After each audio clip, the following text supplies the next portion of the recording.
Hey everybody, Father Brian O'Brien here. I'm going to take this off for just a minute. Father Brian O'Brien here. Welcome. In just a minute, I'm going to give a tour of the church, starting right outside our front doors. And we're doing this for those who are in the Rite of Christian Initiation of Adults, or RCIA. These are men and women who are thinking about becoming Catholic, wanting to learn more about the church. So as part of our orientation process, we're going to walk through not just kind of the architecture, but the kind of theology of why we build churches the way that we do. So we invite you, whoever you are, to follow along. There's not really an opportunity to kind of ask questions. There's not really sort of a give and take. But if you have one, you can put it, if you're on Facebook, you can kind of put it down below, and then we might have an opportunity to kind of jump in there and see them. But anyway, we welcome you. We're glad you're here, and follow along for this tour of St. Francis Xavier in Stillwater, Oklahoma. Father Carey's calling me. I'm going to answer the phone.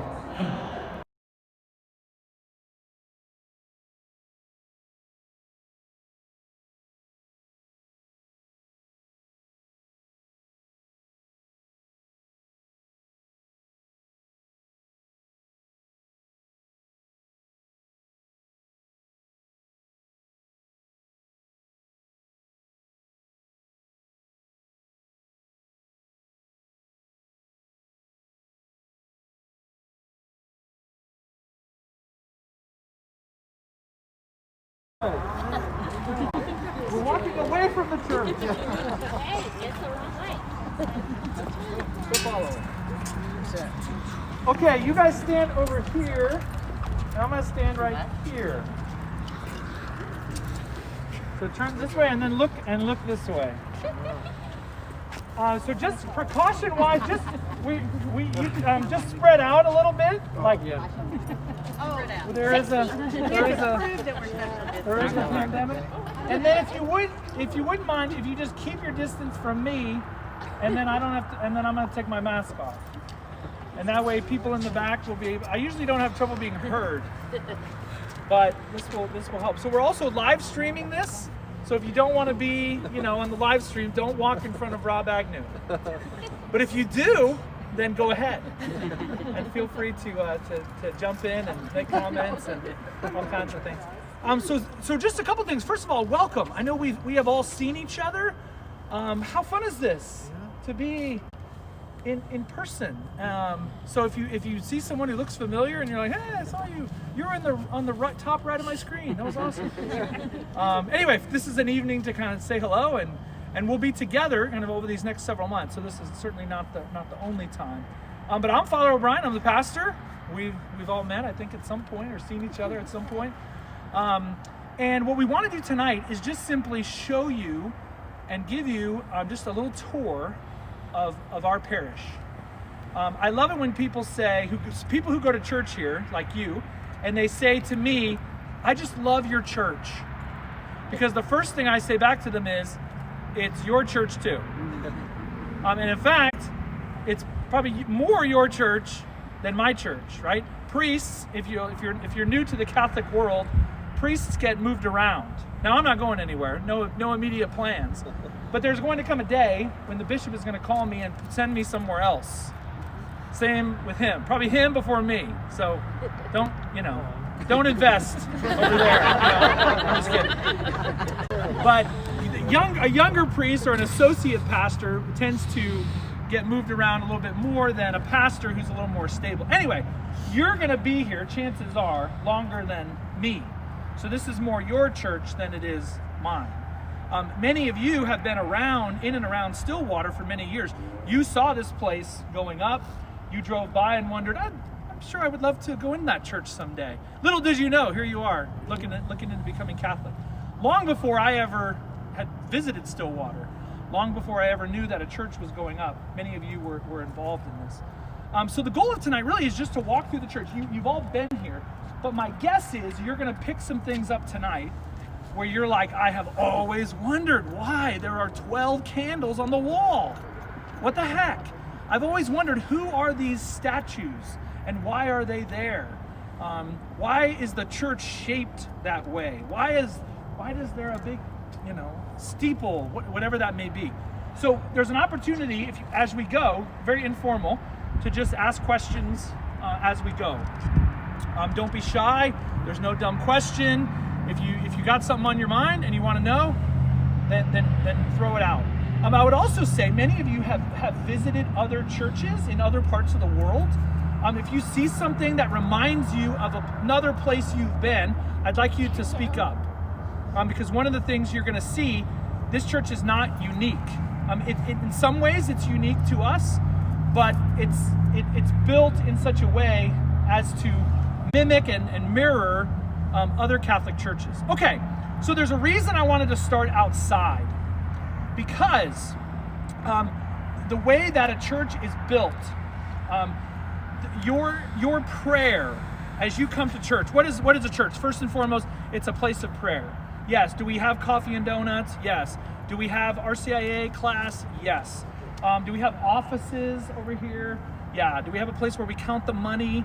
All of those things. But ultimately, this church was built as a house of God for people to come and to pray and to commune with God, to find God and allow God to find you.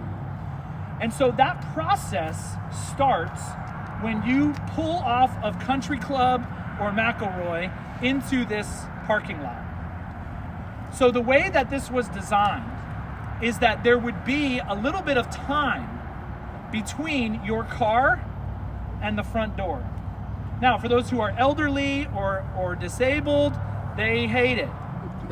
And I understand that. And we've made provisions for that. We have some parking along the side, and people can go in the side door.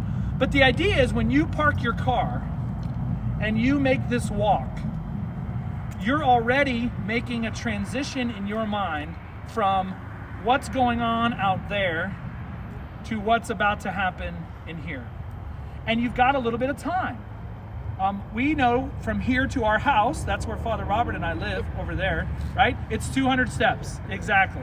Office to front door, all right? So you may have 100 steps, 150 steps from your parking spot to the front door to kind of, if your family's like my family, we used to like battle on the way to church. That was like the time when we all hated each other the most because we were too close and I didn't like what I was wearing. I just want the donuts. All those things that we go through when we come to church. But there was this time of kind of getting out of the car and walking into the church that said, okay, something different is about to happen. All right, now when you look at this church behind us and when all these people are driving by, what do you notice immediately? Maybe something different for every person. What do you notice? And I'm going to repeat what you say for the live stream people. First thing I notice is that it's facing north and not east. Yes! Okay, so what you'll see many, many times, Catholic churches are ideally designed to face to the east. Why? Rome. Theology. Raising it.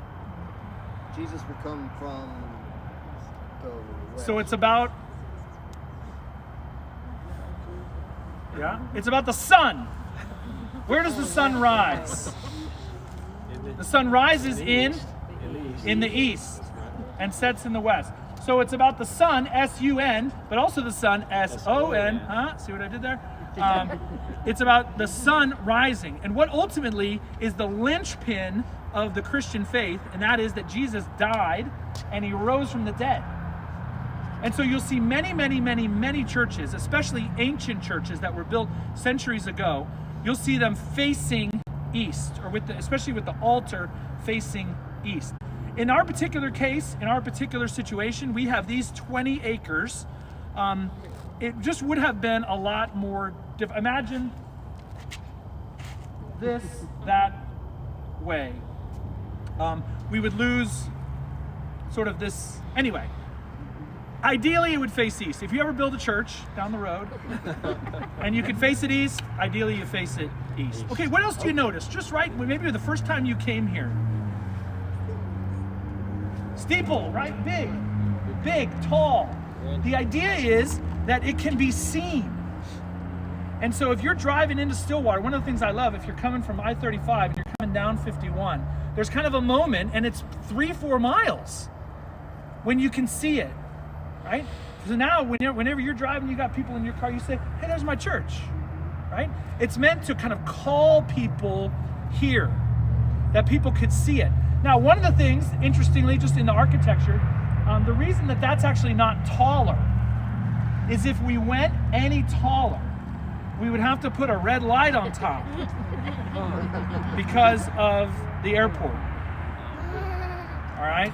So we wanted to avoid the having to rent, I don't know, a crane to change a light bulb every, however long. Anyway, so that's why it's not taller. What else do you notice? The windows. The windows, yeah. So what you'll see, and we'll talk about this when we get inside, there's a lot of windows. I think it's 90-something windows. I've never done an exact count. But you see these windows that allows for the light. You just turn on the light. That was amazing. I got it set on my phone. No. That's very cool. But anyway, we'll talk about the windows in just a minute. We have a cool plan for some stained glass windows that I think you're really gonna like. Okay. One other thing that a lot of people notice is the brick. Now it's dark, but when you come up, you notice kind of a really distinct brick. This brick was made just for us. The idea was that we were going to build this church, and the style of architecture is called Gothic architecture. So you see this all over Europe and lots of different places. As opposed to, say, the old St. Francis Xavier. If you've ever been to the old church over at 6th and Duck, that's a Romanesque structure. The new St. John's that's about to start getting built over by campus is going to be Romanesque, kind of arches, and this is more sort of right angles and pointy, and anyway, you can look all that up on your own. But the brick, they wanted it to be distinct. And kind of to say something about where we're from. And so what you see in the brick is kind of the colors of agriculture. What do you see? You see kind of wheat, right? The agriculture, the roots of this area, the roots of Oklahoma. And then in the brick, there's also kind of a hint of red, which was an ode to the dirt. All right? So even in the brick, that was all thought through by the building committee and by the architects. So what you'll see as we go in is really every little detail has a purpose and has a meaning. And so they actually call the architects who built this, they're guys, Frank and Lawson out of Washington, D.C., they actually called this Cimarron Gothic.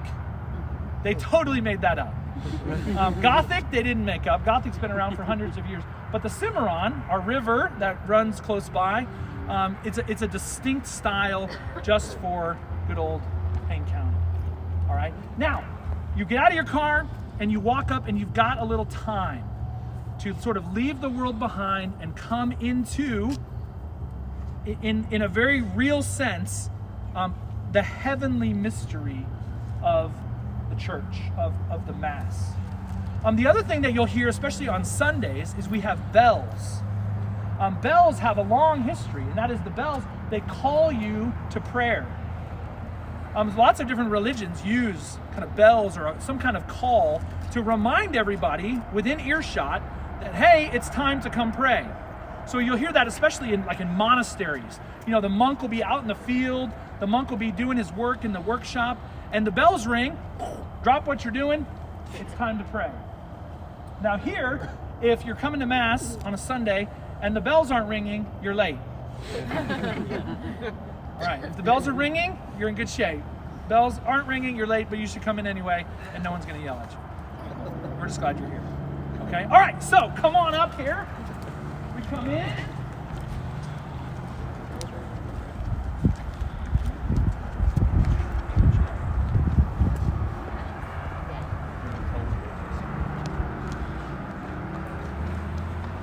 Okay, so you come up and you kind of take a step up, right? You're kind of entering into another world. One of the ways that the church is designed is to kind of envelop you. so when you walk in and you walk underneath these archways, there's a safety there.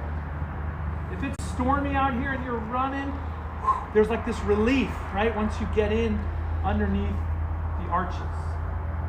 Right? It's the safety of the church. St. Therese of Lisieux, who you'll learn about as we go along, she had this great line where she says, I always get it wrong. The world is thy ship, not thy home. Right? That we are bound for heaven. That's our ultimate glory. We are pilgrims on a journey. And here is our boat. So we actually call the area, as we walk in, the area is actually called the nave, N-A-V-E. Same root word for naval, navy, right? This is our ship. This is what's going to help us through the storms of life that oftentimes come.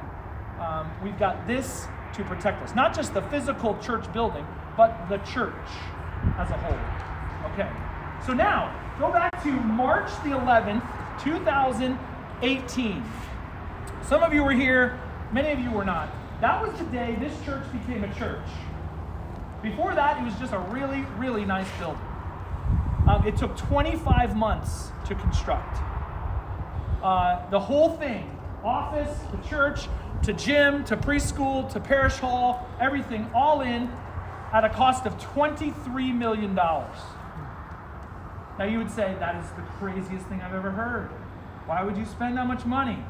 Because this is the most important thing we have.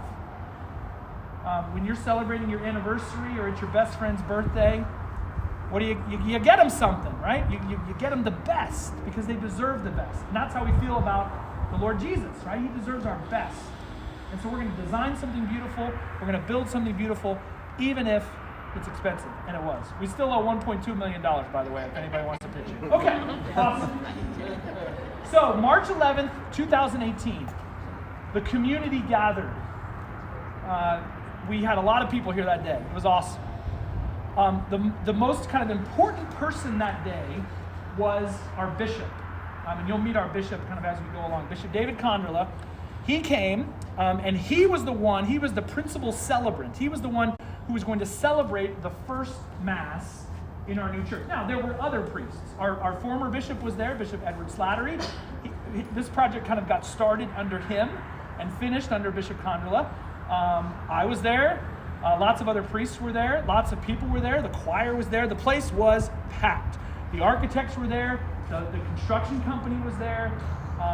Random stranger people who we didn't know were there. The local Mormon missionaries were there. Oh man, it was just a hoot. It was awesome. All right. So the very first thing that happened is the bishop comes up to the door. These doors. Come on forward. All right. So he comes up. Father Robert's going to be the bishop. All right. So the doors were closed, and the bishop has, when he presides at Mass, he has this big thing called a crozier, and it's like a big stick with a hook on it. Think of like a shepherd when a sheep is like going off the rails. What does the shepherd do? That's us. That's you and me. So that's what the bishop does. When we're doing weird things, he brings us back. All right. So these doors were shut, and everyone was sitting in there. The bishops and all the priests were out here, and then the bishop takes his crozier and he knocks on the door. Standing on the other side, little old me. I'm the pastor, and so it was my job ceremoniously to then let him in.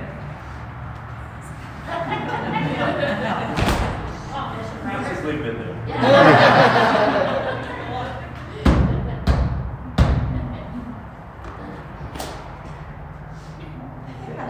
All right, so he went.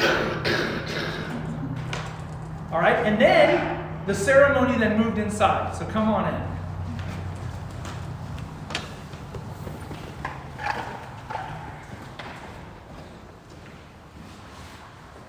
Come on in, just spread out a little bit here. Okay. So, we come into the church, so most everybody's already in there seated, but they're facing back this way.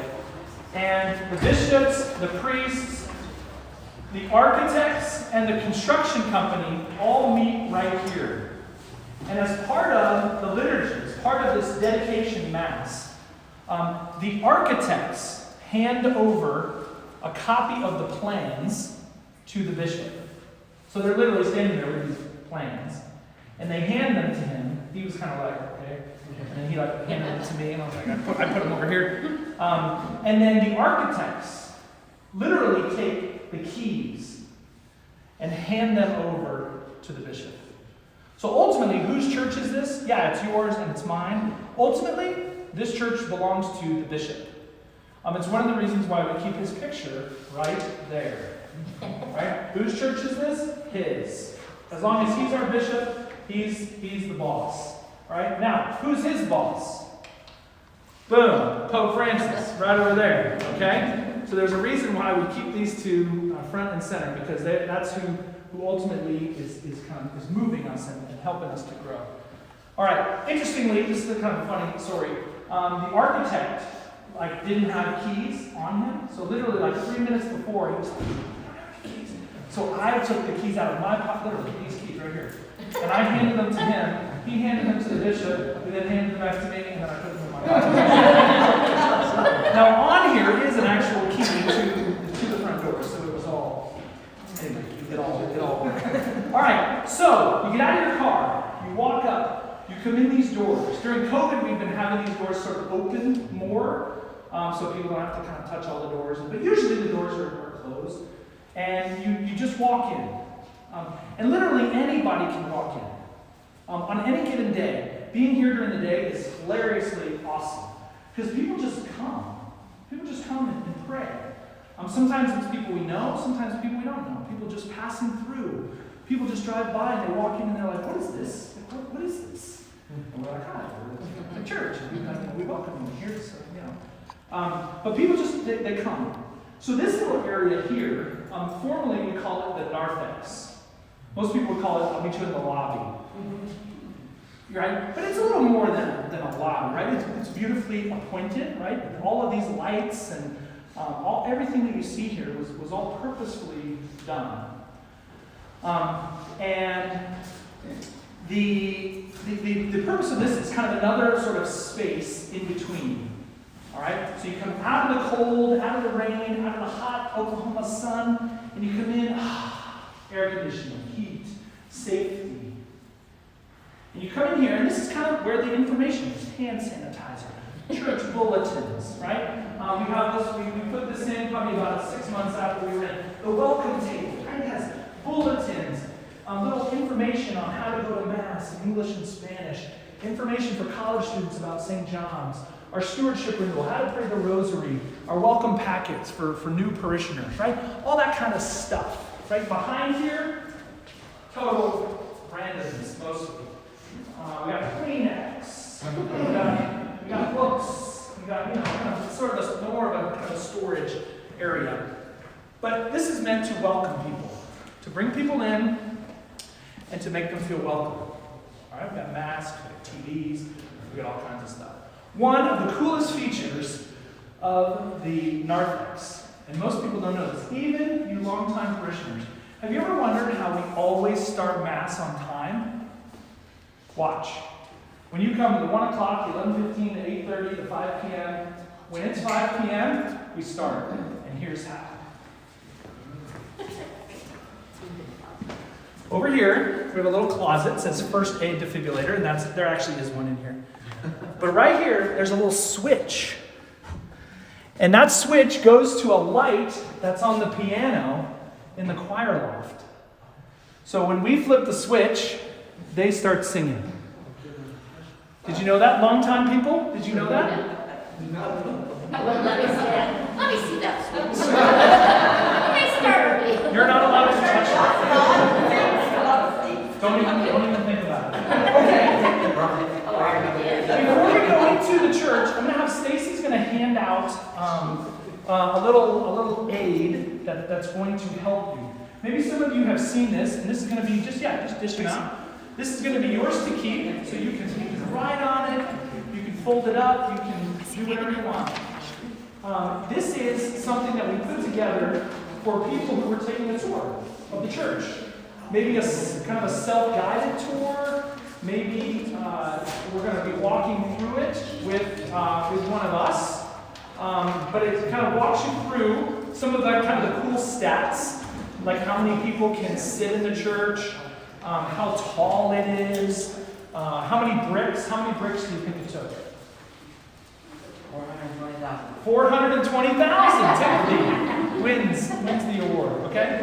But anyway, as we go through the church, I'll point out some of the kind of the features in this handout. We have one of these in English and in Spanish, by the way, if we would bring people. Okay, let's go in to the nave.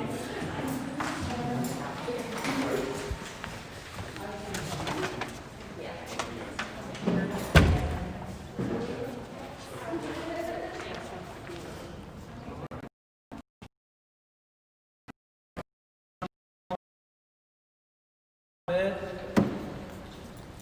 going to stand in the back for a second. Okay. So now we have gone from the narthex into the nave. Now there's a few kind of features of the nave. Right above us, and if you've not been up to the choir loft, you can actually sit there during Sunday Mass. A lot of people kind of sit there if they get here a little bit late, or if down here is kind of full. But you can just go right up there. You're more than welcome to. You can sit up there. They might pull you into the choir, so be careful. But anyway, so here we are in the nave.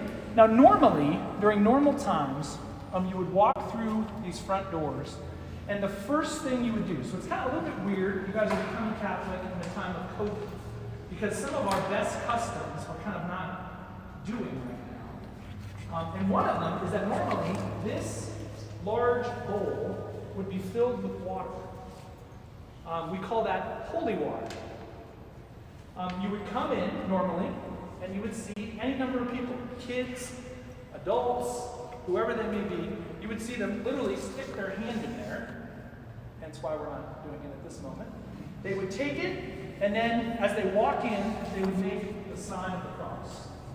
Now, what you'll also notice, if you look like over by Rob there's another one there, and another one over there, and another one right there, and another one over there. Because people kind of come in and out of different doors. There's one up by the door, by the choir loft.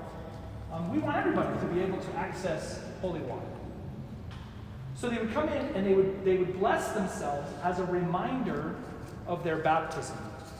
So if you've been baptized in whatever Christian denomination you might be coming from, holy water is for you. Now we actually have some available. If you look right out here, there's a kind of a silver, nice sort of silver bucket, kind of, and has a little spigot on it. Holy water. You can fill up a bottle, take it home. That's there for you. But normally it's much more accessible. All right, yeah. How do you make holy water? How do you make holy water? Do you know the joke? Yeah. Oh. Tell us, man, how do you make holy water? You take regular water and boil the hell out of it. And you boil the hell out of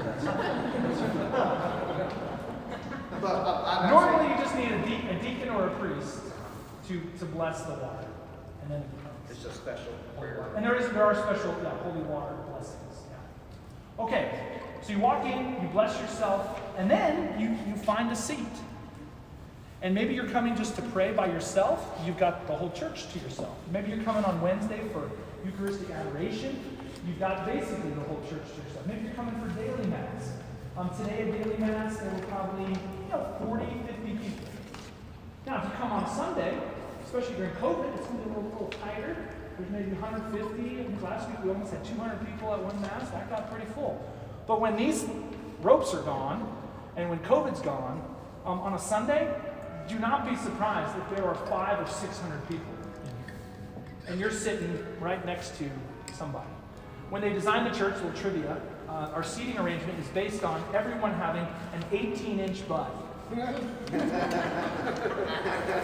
So that's how they determine seating. Okay, So you come in, and now I want everybody to just look straight forward. So kind of face the same direction as me. And in just a minute, I'm going to have Father Robert turn the lights on. And I just want you, I know you've been here before, but just kind of look like you're here for the first time. And just for about 30 seconds, just look around and just see whatever draws your eyes. And then we'll talk that through. Okay, Father Robert.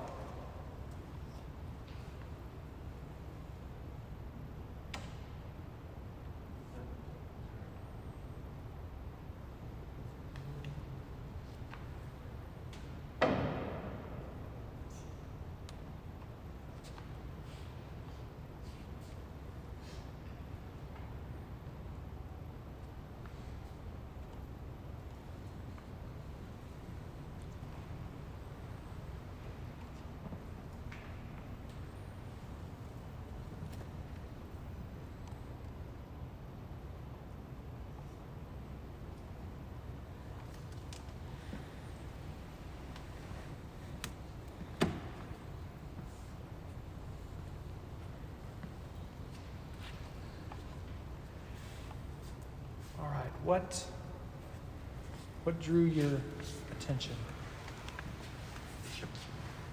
Whatever you got. Jesus? Jesus on the cross. Yeah, way up high, with the bright light right on him. What else drew your attention? The altar. The altar.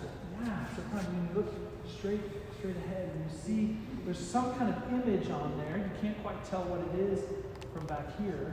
But obviously it's a big piece of furniture. All right, we wouldn't really call it furniture, but all right.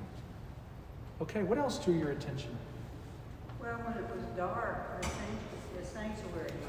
So when it's dark, what you see right above the tabernacle, above the altar, you see this red light. All right, we'll get to that, of what exactly that is and why that's there. What else? What drew your attention? Yeah, who are those people up there, right?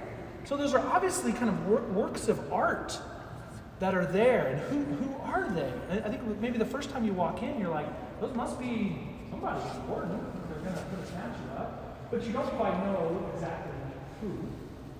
If you have some biblical background, you might be able to kind of tell by looking at them when you get up close, and we'll get up close here in just a minute. All right, what else drew your attention?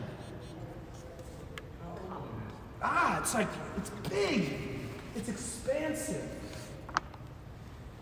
It draws your attention. It kind of raises your imagination, and your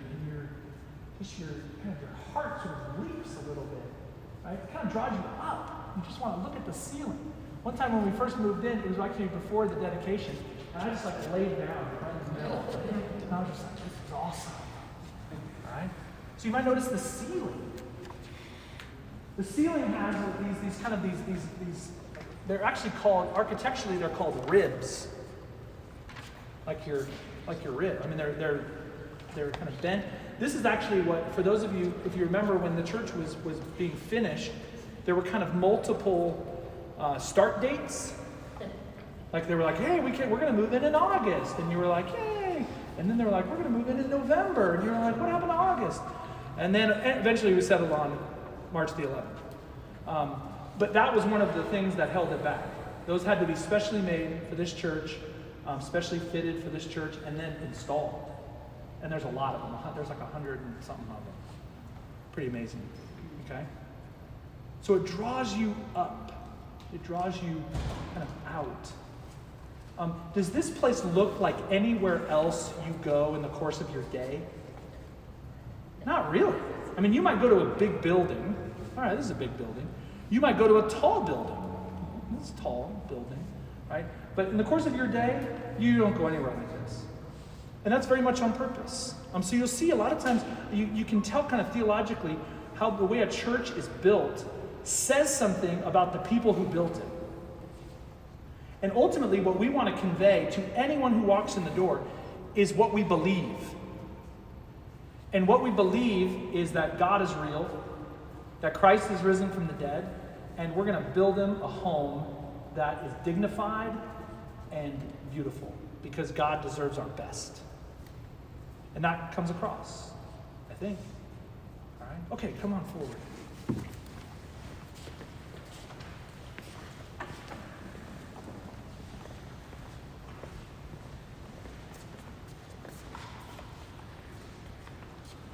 All right, so if you look at your handout, what you'll see on the front end, and feel free, you can sit down. We'll be here for just a couple minutes if you want to sit anywhere you want to sit, where there's not a rope. Or stand, either way. All right, but when you see on your handout here is how the church is shaped. So this is kind of think of if you had a drone and you were taking a picture down. How is the church shaped? Right? It looks like a cross. So we call that cruciform, in the form of a cross. That's very intentional. It wasn't like, oh, look what we did. Oh, major coincidence. That was amazing, right? No, very much so. So you see the narthex, you see the nave, you see what we call the transepts, which are those sides which you can sit in. Many of you when you come to Mass on Sundays, you might sit in the transepts.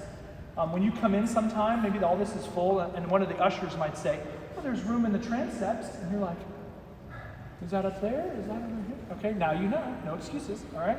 You got the transepts, all right? And then you have this space that we would just call the sanctuary. And that space, that sanctuary space, if this space is different from the regular world, that space is even more different from your regular world. And there's actually, again, theologically, you go from the world to kind of this space, and then the closer you get to the front, it's getting more and more and more heavenly. When we first moved in, we had so many people coming. One of the decisions I made that I actually regret is to make Holy Communion, the distribution of Holy Communion, go a little bit faster. One of the things that we did was, when people would come, if you were sitting in the front half of the church, you came all the way up there. But if you were sitting back here, we had ministers here. And I was talking to some priest friends of mine, and I was telling them that. And one of them, who had studied liturgy and sort of knew a heck of a lot more than me, he said, I don't think you should do that. And I was like, what the heck? Why not? He said, because theologically, you want the people, even the people in the very back. The idea is you're processing. You're on a pilgrimage. And you're coming from where you are, and especially when you receive the Eucharist, you are coming closer and closer and closer to heaven. He said, so don't have people stop halfway. You want people to go all the way up. Anyway, so we changed it. And that's what we do now. And then communion takes a little longer, big deal. You got nowhere to be. I got nowhere to be. I got to be here. It's all good, okay? Another thing you'll notice as we go along, so we saw the baptismal font back there, where we baptize babies and adults who are unbaptized. And then as you come up, you'll notice this kind of midway point. There's a big cross here on the floor. In the church's liturgy, there's several times when there's like a kind of a formal procession. One of them that you're going to see, stay where we are. One of them that you're going to see is called the Easter Vigil, the night before Easter. And one of the things that happens is the deacon takes this very large candle that we call the Easter candle, or the Paschal candle, and the whole church is dark. The Easter Vigil will start, the Mass starts at 8:30 p.m. to make sure it's dark outside. Okay? And the only light in the church is the light of this candle and the green exit signs that we turn on. So what happens is the deacon starts right here, and he's gonna stop in 3 places. 1, 2, that cross, and 3, the cross down by the altar. And he holds this candle high, and he sings,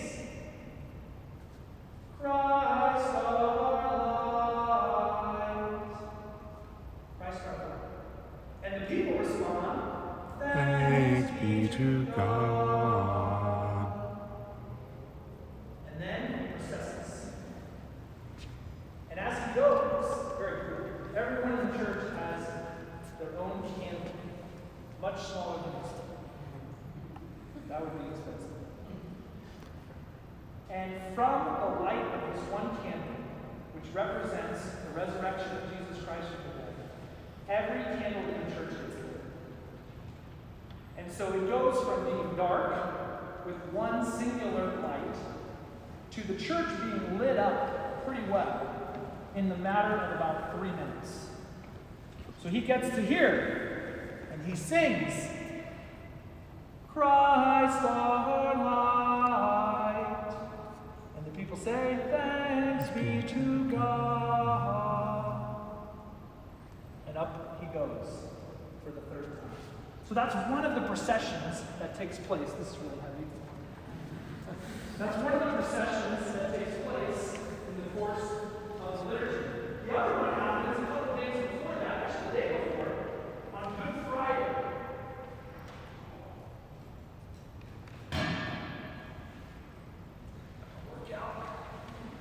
On Good Friday, we carry the cross.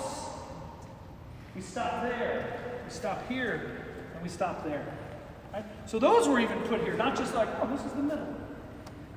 All right, when we go to church, I'm going to sit right by the middle. And there's your spot. No, they're there for those processions in the highest moments in the life of our liturgical year. Good Friday, Holy Saturday, Easter Sunday, right? These are big moments, and so we want to mark them with this occasion. There's blue tape on the ground, by the way, it's meant to like space you out when you're coming up for communion. You're there, the next person's here. Nobody's really doing that anymore. We keep the blue tape. Okay? Let's go forward. Come on.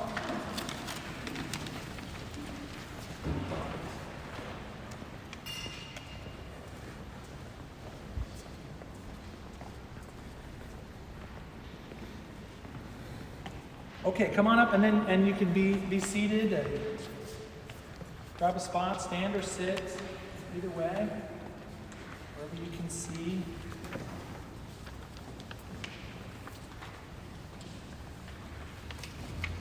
All right, turn to kind of what we would just call page 3, which looks like this. So what you see here is an image of what is directly behind me. This very large wooden structure here is called a reredo. R-E-R-E-D-O. Reredo. Everything that you see up here, just about everything, was made specifically for this church. We ordered it, they made it, they shipped it to us, and we put it together. We being the construction company. Okay. Everything you see up here is unique to this space. It's made of wood. Linden wood is actually the official. People know wood. I don't know wood. And it was made. Every single piece of it came from a studio about an hour north of Rome, Italy. The studio is called Ferdinand Stuflesser. And they've been a family-owned business making beautiful art since 1875. We looked around at lots of different places that make sacred art and ultimately decided these guys were going to be the best for us. And they did not disappoint. And in fact, continue to make stuff for us as we are adding things to the church. So if you look, for example, immediately to your right, this statue, that statue there, of Blessed Stanley Rother, Oklahoma priest and martyr, killed for the faith in the year 1981 in Santiago de Atilan in Guatemala. That statue has only been here since July the 28th of this year. Pretty new. All right. Coming up in about a month, there's a statue right over here of Our Lady of Guadalupe. If you can't see it, there might be a pillar in front of you. That statue we brought over from the old church because we wanted to have her here, but that statue doesn't match the others. We have a new one coming, and it should be here in time for her feast day, which is December the 12th. right? If you looked immediately to your left, empty spot. Become a saint. We'll put you there. Okay? Yeah, you're working on it. That's right. That's right. So now we have some ideas of what might go there. If you turn around and look at the back corners of the church, there's a little kind of archway. We have room for 2 more statues. Right? What will go there, I don't know. We don't have the money for it. We don't have necessarily even the idea for it. One thing I would love to have, my personal bias, which I could totally push through because I'm the pastor, but I wouldn't do that. I would love to have a married couple. And there are several kind of couples, married couples, who are saints. How cool would that be? Anyway, be on the lookout. Okay, so when we turned on the lights and we looked up here at what drew your attention, some of you said a crucifix. So take a look, go all the way up. Take a look at that crucifix. It's very lifelike. I happened to be there the day, it was probably February of 2018, when that crate arrived. And we had all the crates over in the parish hall. And they were just all kind of around. And we had to take big crowbars and open them. And I happened to be there when they opened the crate and we unwrapped the bubble wrap. These came all the way from Italy. They better be not broken. And I saw Jesus' face. And it was real. I mean, it looked real. These guys in Italy, they made everything you see here. They carved it out of wood. Like the gifts that takes. Unbelievable, the patience, how they can do that and produce that kind of beautiful art for little old Stillwater, Oklahoma, but they did. Now we paid them for it. But nevertheless, right, they made this beautiful stuff just for us. So that cross, the image of Jesus, right, so he came separate from the cross. That wasn't all together. So they opened up the crates and they brought him in here. And right here was cross, and right here was the body of Jesus. And part of the construction company, there were just construction workers everywhere, doing all kinds of things. There was kind of a mad rush to get it finished in time for our dedication on March 11th. And one of the the head foreman says to this gentleman who's a construction worker, and he says to him in Spanish, he says, "You put these together." Now this gentleman, Hispanic, probably mid-20s. Generally speaking, Hispanic, mid-20s in Oklahoma, they're probably a Catholic. And he says, "No." And the guy said,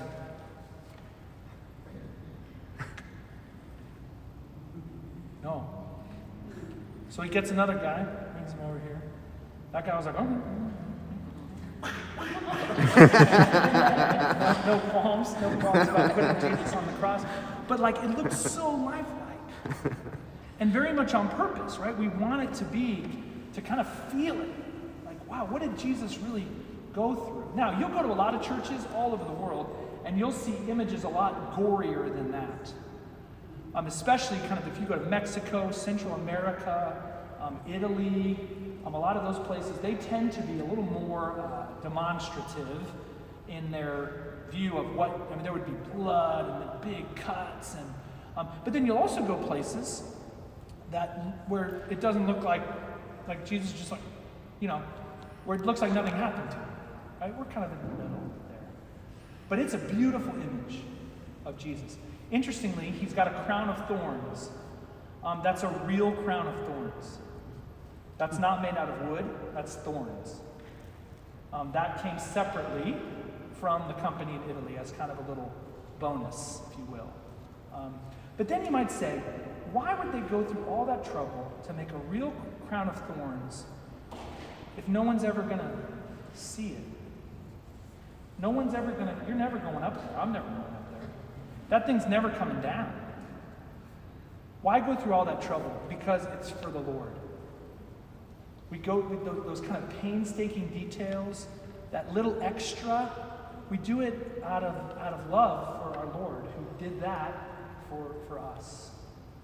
Right? Pretty cool. Okay, so you have Jesus, and then you come down, and we have these two angels, just kind of archangels. They're not particularly named. They represent the reality of angels. In heaven and here on earth, angels are real. And we'll get into some of the theology of that as we move along in RCIA. But in the catechism, you can read about angels. Every single one of us has our own guardian angel. You have your own. They're yours. Right? And then there are these archangels who protect us and who pray for us. Right? So we have the angels. And then you come down. And what you'll notice is you're kind of coming down sort of the levels. Right? You have God, Jesus, the second person of the Trinity, angels, and then the saints. These saints here were all chosen for very particular reasons. All right, so I'm going to start on the left. All right, and in just a minute, you're gonna get up and walk around and move around up here. All right, you can like kind of touch stuff, you know. Okay, so right up here we have the Blessed Virgin Mary, the Mother of God, the Theotokos. All right, and what you see in Mary, number one, she's a little bigger than these guys. That's on purpose. We say that Mary is the queen of all the saints. Mary, we would say, is John and Peter and Paul and James are awesome, but Mary is like a little bit higher. The Mother of God. So we see Mary, and we see her holding the child Jesus. One interesting, cool thing when you come up, you'll see down below here, right at her feet, she is stepping on the head of a snake.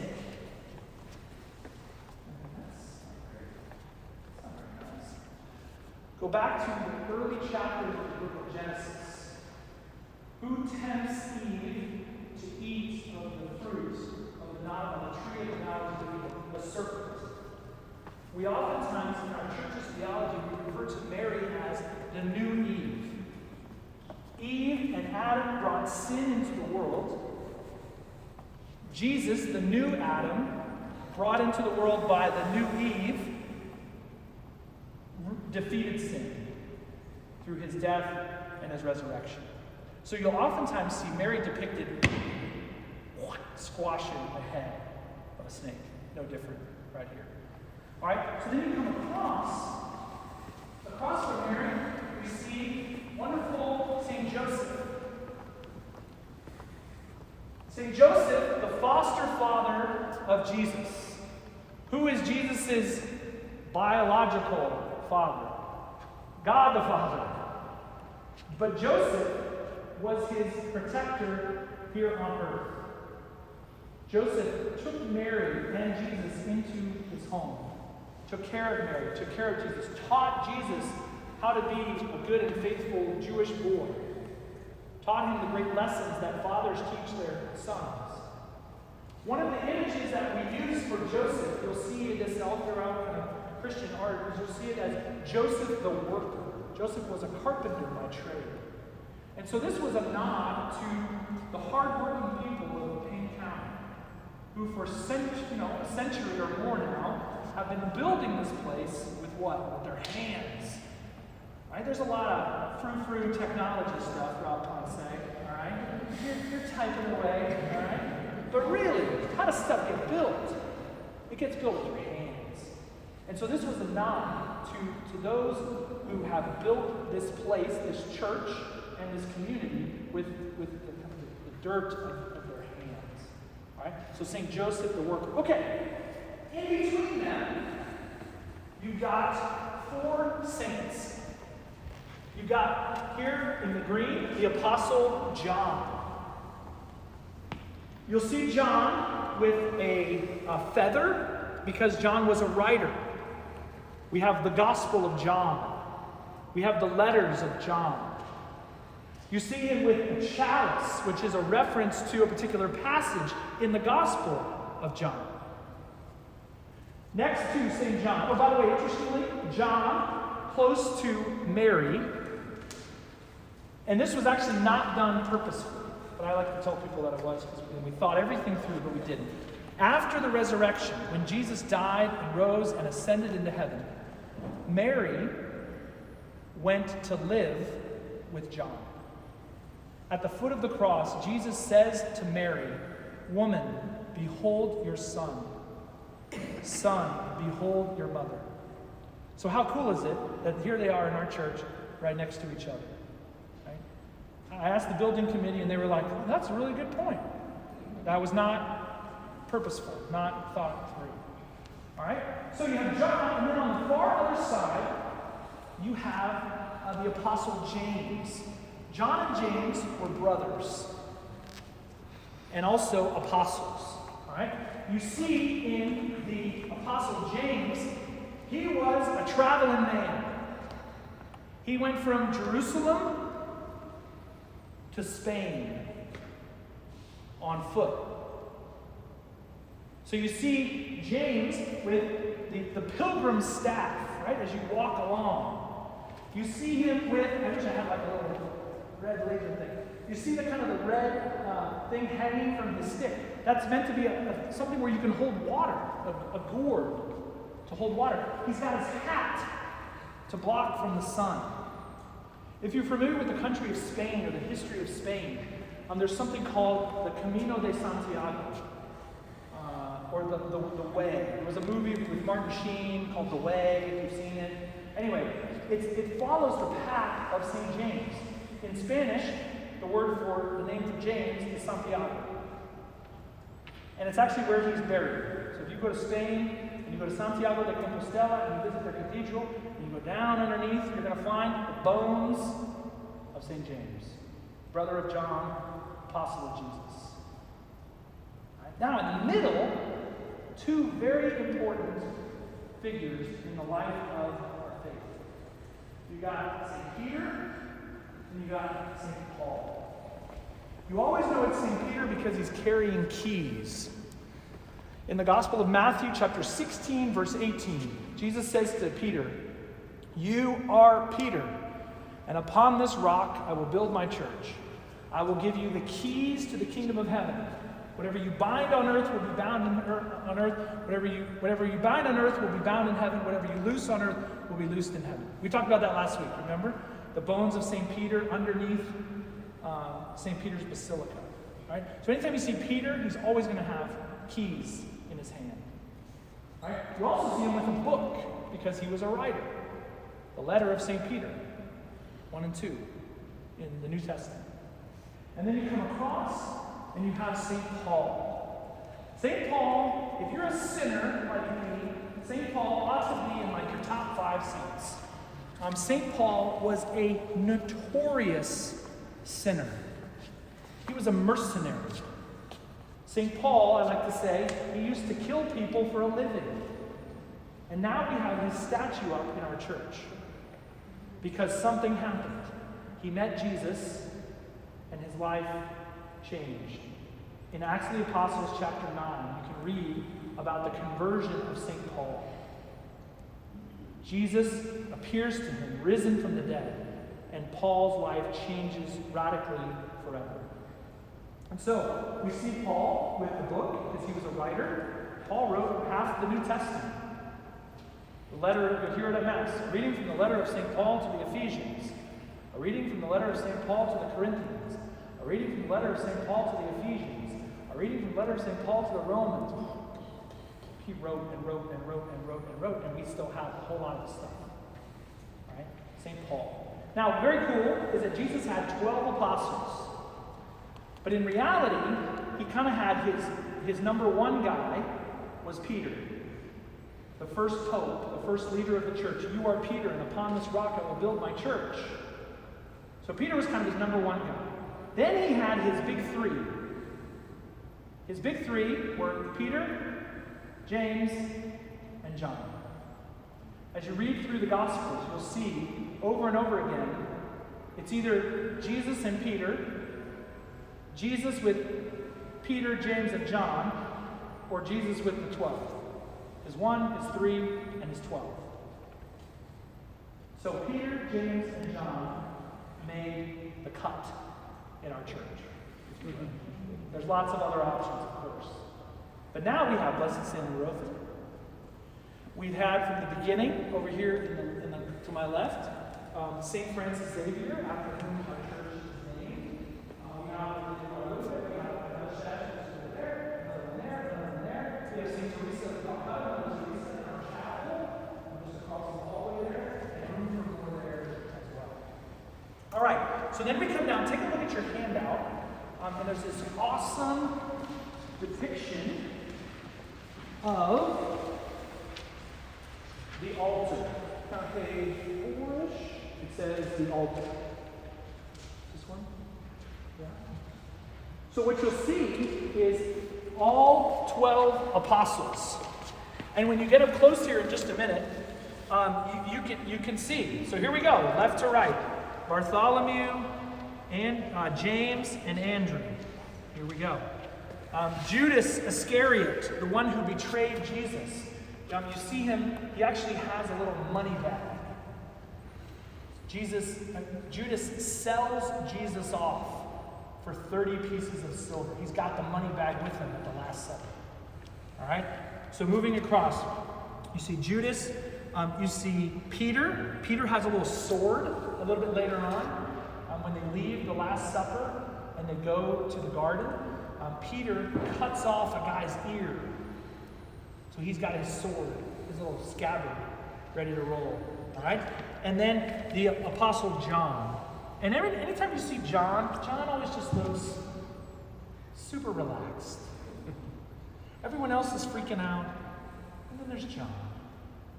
John he's just in love with Jesus. I'm just here. I'm in your presence. And when you read the Gospel of John, you see that come through. It's different than Matthew, Mark, and Luke. It's different than the other Gospels. He was just a different guy. Jesus calls him the beloved disciple. So there he is, just to Jesus' right, as calm as can be. All right? In the middle, we see Jesus celebrating the Last Supper. And then coming across, we have Thomas, we have James the Greater, we have Philip, and we have Matthew, Jude Thaddeus, Simon the Zealot, to complete our 12. Now, when you come up here and look really close, it's really cool, the level of detail. One thing that a lot of people don't know is this image, which was made by Da Vinci originally, Leonardo da Vinci. This is the moment when Jesus says, "One of you will betray me."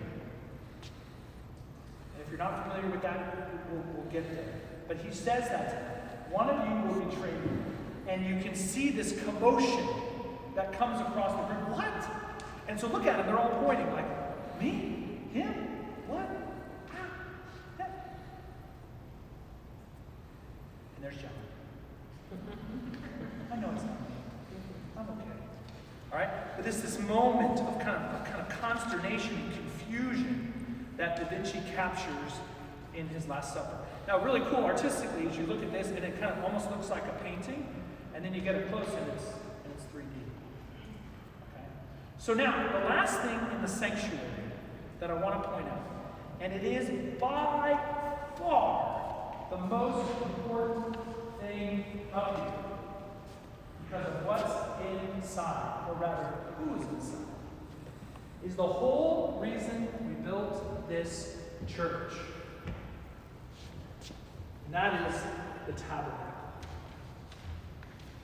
So what we know, what we believe from the depths of our soul, is that inside this tabernacle is the body, blood, soul, and divinity of Jesus Christ, the Eucharist, the source and the summit of the Christian life, the bread of life, the bread of angels, and you can go on and on and on. But if you notice the way this church is built, what is most prominent, what is most central, and it's this tabernacle. This was built, if you look, to hold this tabernacle. This was brought over from the old church. So this was not new to us. We polished it up. And then right above the tabernacle is you see this red candle. And anytime you go into a Catholic church, you're going to see a candle that looks a lot like that. It might be kind of over here, it might be like way up high, but you're going to see it. And what that means is that Jesus is here. Red candle equals Jesus. So, for example, on Good Friday, when Jesus dies, at the end of the Good Friday liturgy, which you'll all be invited to, and I hope you can all come to in whatever that is, March and April, one of the things we do is we extinguish that candle. And we open the doors of the tabernacle because it's empty. Because Jesus has died. And then come Easter Sunday, the Eucharist celebrated on the altar, returns back to the tabernacle, and we light the red candle once again. So when you see people come into the church, as we oftentimes do, and they go down on one knee, we call it genuflecting. That's what they're genuflecting to. That's who they are genuflecting to, Jesus Christ in the Eucharist. Now, the longer you're a Catholic, the more you're going to want to do that. In fact, you'll run into many Catholics who are like not in churches at all. They go to the movies. And by habit, they're walking into an aisle, anyway, don't do that. But we want it to become such a part of your life, out of respect for Jesus Christ, truly present in the Eucharist, that every time you come into the church, and every time you leave, when you come into your pew or out of your pew, that's one of the things we do, is we genuflect. Now, you'll run into some people, myself included, who got bad knees. All right? So sometimes you'll see, like when I come up for Mass, today at Mass, Father Robin and I both had Mass, we walk up, we get to right here, he genuflects, and I bow. Right? It's because if I try to genuflect, all right? So if you have that, if you can genuflect. So a lot of times you'll see me genuflect if I got something that I can hold on to. Oh yeah. All right? But anyway, if you're young and you got good knees, then genuflect. Okay. Questions? We got a few more things to see. But how fun is this? There's so much. Was that the same red light that we saw whenever the light was turned on? Yes. So when the lights were out, yep, that red light caught your attention. So actually, when you go into the chapel, the St. Teresa of Calcutta chapel across the hall, and you walk in there, the Blessed Sacrament of Jesus Christ in the Eucharist is also there. And you'll see right next to, we didn't hang it, but right next to that tabernacle is a red candle. And then if you came over to the house, when COVID's over, we'll have everybody over to our house for dinner. We have a chapel at our house. And you walk into that chapel, you'll see a tabernacle smaller than that. And right next to it, you'll see the red candle. Okay, a couple more things. The crosses on the walls, just take a look around. And what you'll see are 12 crosses. 1, 2, 3, 4, 5, 6, 7, 8, 9, 10, 11, 12. 12 is a big number for us. Read through the scriptures, you see the 12 tribes of Israel, the 12 apostles specifically. So when we build a church, one of the pieces of the architectural design is that there be these 12 candles, which represent those that are linked to the tribes of Israel, are linked to the apostles. And when a church is dedicated, one of the things that happens is, in one sense, the church, when we first come into the church, we bang on the door, we come in, and then one of the first things that gets done is the church, in one sense, kind of gets baptized. The bishop goes all over the church with holy water, spraying the people, spraying the walls, up to the choir loft, down the hall. Right? In a sense, the church is getting baptized. But then the next sacrament that happens for a lot of Christians, the next sacrament that happens is the sacrament of confirmation, which many of you are preparing for.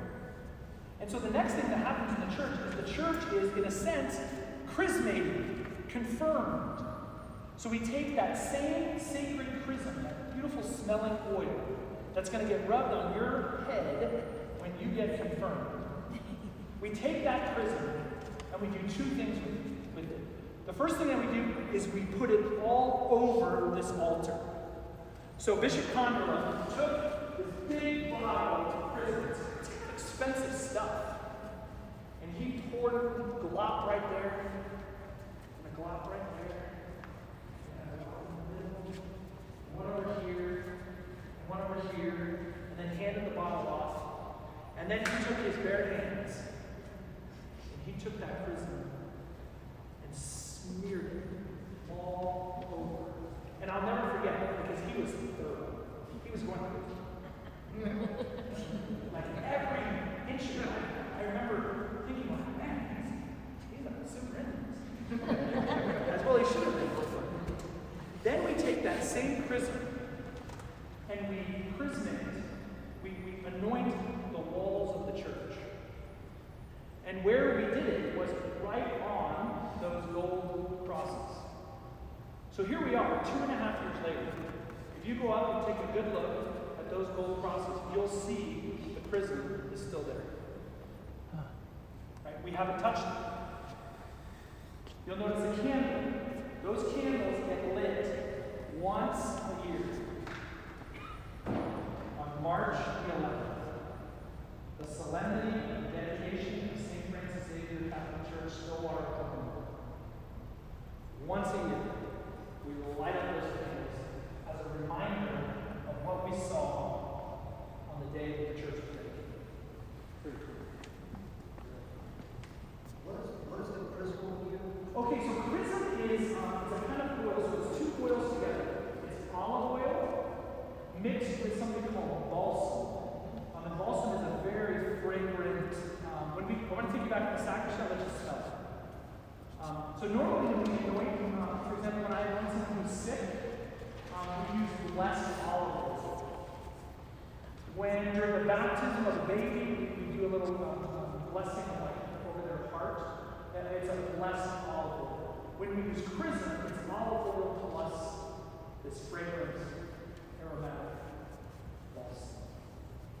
Pretty cool. Okay, come with me. To the sacristy.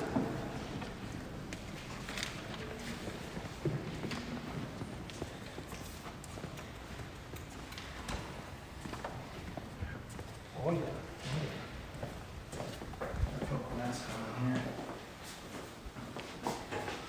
Okay, come on in, come on in. I'm going to stand here. So come on in. You're good. Come on in, come on in.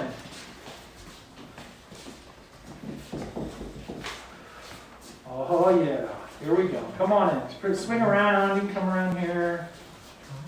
Keep coming, keep coming. Keep coming, keep coming. Okay, so this is what we call the sacristy. Come on in, come on in, come on in. So we call this the sacristy. This is like the workroom. This is like where we get ready for Mass. Did you even know this was back here? Yeah. Is this mysterious? Breaking the mystery. All right. So most of the time you wouldn't really come in